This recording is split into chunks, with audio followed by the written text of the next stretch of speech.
Hey guys, today I'm going to show you how to change this low pressure fuel sensor on this 2012 Chevy Equinox.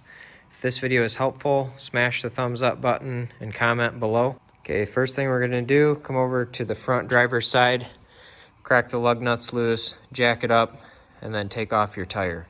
Okay, we can now look right here and you can see your sensor right there.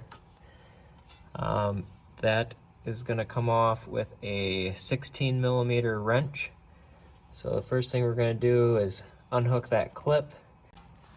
Okay, this clip comes off. All you have to do is push this tab right here pretty hard and then pull it off.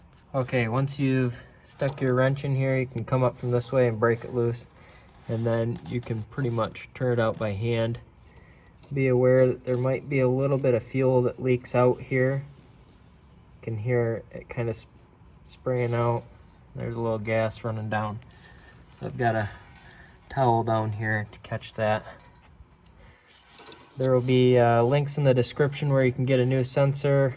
I'll also have some rubber gloves there if you're adverse to getting gasoline on your hands.